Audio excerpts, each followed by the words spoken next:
So guys, हा आहे आमचा गोव्याचा डे 1 ब्लॉग. सकाळी आम्ही 11-12च्या दरम्यान चेक इन केलं होतं आणि हा होता आमचा हॉटेलचा रूम, ज्याच्या समोर असा व्ह्यू होता. रूमवर चेक इन केल्यानंतर आम्ही फ्रेश होऊन घेतला आणि लंच केल्यानंतर आम्ही सगळेजण रेडी झालो होतो, कारण आम्ही जाणार होतो बीचवरती फिरायला. अरे आपण पटकन गिफ्ट एक्सचेंज करून घेऊया ना.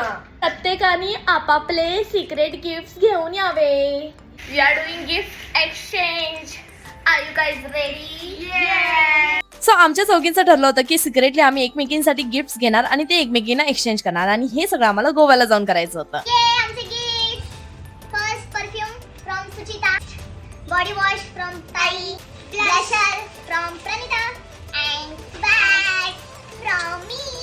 आमचं गिफ्ट एक्सचेंज वगैरे झाल्यानंतर फायनली आम्ही निघालो आणि हा होता आजचा माझा आउटफिट. आमचं ज्या हॉटेलमध्ये स्टे होता त्या हॉटेल पासून कॅलंगेट बीच एकदम जवळ वॉकिंग डिस्टन्स वर होतं. सो आम्ही पहिले गेलो होतो कॅलंगेट बीच वरती, आणि खरोखर ह्या बीचची ना वाईबच वेगळी होती. तिथे गेल्या गेल्याच भारी वाटलं, आणि त्यातून मला माझे फॅन्स भेटले होते. त्यांना भेटून तर मला अजून भारी वाटलं. मला तर हे पण नाही आठवते की लास्ट टाइम मी बीच वरती कधी गेली होती, आणि आता बऱ्याच वर्षानंतर मी बीच वरती गेले होते, आणि ते पण गोव्याला. ह्या आनंदात पहिलं मी पाण्यात जाऊन उड्या मारून घेतल्या, आणि मग पाण्यात मनसोक्त उड्या मारून झाल्यानंतर आम्ही मस्त सनसेटचा व्ह्यू एन्जॉय करत सगळेजण शांत बसलो होतो.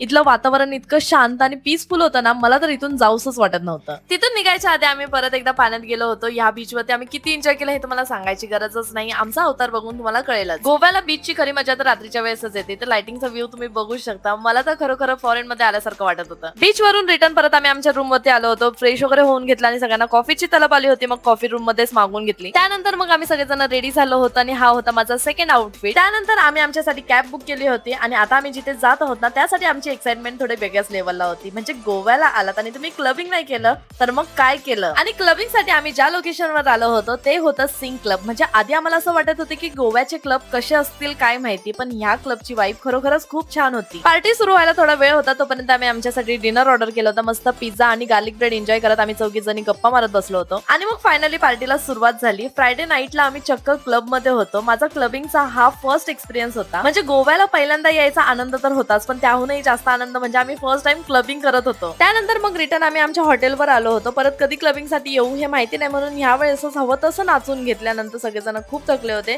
मस्त फ्रेश झालो, आणि इथे आल्यानंतर पण मी काही ग्रीन टी सोडली नाही. असा आमचा डे 1 स्पेंड झाला. भेटूया डे 2 ब्लॉग मध्ये. बाय.